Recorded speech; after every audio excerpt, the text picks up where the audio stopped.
Hello friends, આજે આપણે બનાવશું પુલાવ. પુલાવ બનાવવા માટે આપણે લેવાનું છે તેલ. તેલને આપણે પહેલે ગરમ કરી લઈએ. તેલ ગરમ થઈ જાય પછી એમાં આપણે નાખવાના છીએ ડુંગળી. આ પુલાવ ખાવામાં ખૂબ જ ટેસ્ટી બને છે. બાળકોને તો વધારે ભાવે છે પુલાવ. હવે એમાં આપણે નાખી દઈએ ડુંગળી. ડુંગળીને આપણે તળવાની છે તેલમાં. તમને આ પુલાવની રેસીપી સારી લાગે તો મારા ચેનલને સબસ્ક્રાઈબ કરજો અને લાઈક કરજો અને કમેન્ટ કરવાનું ના ભૂલતા. ડુંગળી તળાય છે ત્યાં સુધી આપણે મસાલો બનાવી લઈએ પુલાવ માટે લીધું છે મેં લસણ. એમાં આપણે નાખીએ છીએ જીરો. લસણ અને જીરાને આપણે કૂટી લઈએ. પુલાવમાં લસણ અને જીરું કૂટીને નાખવાથી વધારે ટેસ્ટ એનું સારું લાગે છે ખાવામાં. તળાઈ ગઈ છે, તમે જોઈ શકો છો. હવે એમાં આપણે નાખી દઈએ કૂટેલું મસાલું. હવે એમાં આપણે નાખીએ આખું મસાલો. એમાં મેં નાખ્યું છે તજ, એલચી નાખી છે, કાળા મરી નાખ્યા છે અને બાદિયાન નાખ્યા છે. આપણે તેલમાં તળી લઈએ થોડી વાર સુધી. પુલાવ ખાવામાં ખૂબ જ ટેસ્ટી બને છે અને જલ્દીથી બની પર જાય છે. હવે એમાં આપણે નાખી દઈએ લાલ મરચાંનું પાવડર. અંદર 2 ચમચી નાખી છે લાલ મરચાંની પાવડરની. તમે વધારે પણ નાખી શકો છો. એમાં આપણે નાખીએ હળદર પાવડર અડધી ચમચી. હળદર પાવડર નાખ્યા બાદ પછી એમાં આપણે નાખીશું નમક. તમે તમારા હિસાબે નાખી શકો છો. એમાં મને વધારે ગુજરાતી બોલવાનું તો નથી આવડતું, પણ હું પૂરી કોશિશ કરું છું કે તમને હું સમજાવી શકું ગુજરાતી બોલીને. મસાલાને આપણે થોડી વાર સુધી તેલમાં તળવાનું છે. મસાલું તળાઈ જાય પછી એમાં બીજી ચીજ આપણે નાખવાના છીએ. મસાલું તળાઈ ગયું છે. હવે એમાં આપણે નાખી દઈએ બટેટા. બટેટાના મેં નાના કટકા કર્યા છે, તમે જોઈ શકો છો. મેં આ પુલાવમાં 500 ગ્રામ જેટલા બટેટા નાખ્યા છે. આલુ પુલાવમાં બટેટા વધારે ટેસ્ટી લાગે છે ખાવામાં.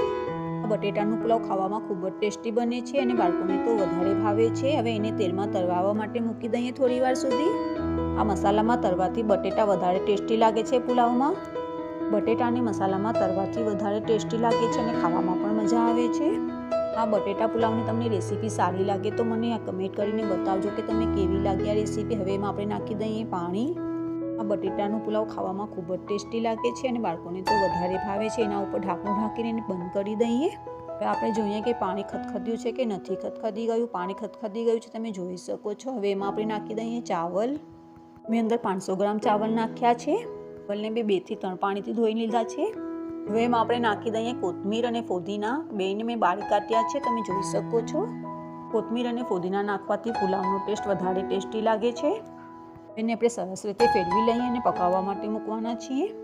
મને વધારે ગુજરાતી બોલવાનું ફાવતું નથી, એ માટે મારાથી કંઈ ભૂલ થઈ જાય તો મને માફ કરી દેજો. અને મારા ચેનલને તમે સબસ્ક્રાઈબ કરજો અને લાઈક કરજો અને કમેન્ટ કરીને મને બતાવજો કે તમને આ રેસીપી કેવી લાગી. અને મને કમેન્ટ કરીને બતાવજો કે મારાથી આ વિડીયો સારી બને છે કે નથી બનતી. આમાં થોડા ચાવલ પણ કાચા છે અને બટેટા પણ કાચા છે, તમે જોઈ શકો છો. ફરીથી પકાવવા માટે આપણે મૂકવાના છીએ. 10 થી 15 મિનિટમાં બટેટાનો પુલાવ બની જશે. એના ઉપર ઢાંકણું રાખીને પકાવવા માટે મૂકી દઈએ. 10 થી 15 મિનિટમાં બટેટાનો પુલાવ બની જાય છે અને ખાવામાં પણ આ બટેટાનો પુલાવ ખૂબ જ ટેસ્ટી બને છે. બટેટાનો પુલાવ ખાવામાં ખૂબ જ ટેસ્ટી બને છે. આ પુલાવ બધાનું ફેવરિટ હોય છે, બાળકોનો પણ ફેવરિટ હોય છે અને ઘણા વડીલનું પણ ફેવરિટ હોય છે. મારા ઘરમાં તો બધા લોકો ખાય છે આ પુલાવ. મને સારી રીતે એડિટિંગ કરવાનું નથી આવડતી, પણ મને બોલવાનું પણ વધારે નથી આવડતું. તમને હું પહેલેથી જ કહી દઉં કે મને વધારે ગુજરાતી નથી આવડતું, પણ હું પૂરી કોશિશ કરું છું કે હું ગુજરાતી સારી રીતે બોલી શકું અને તમને સમજાવી શકું.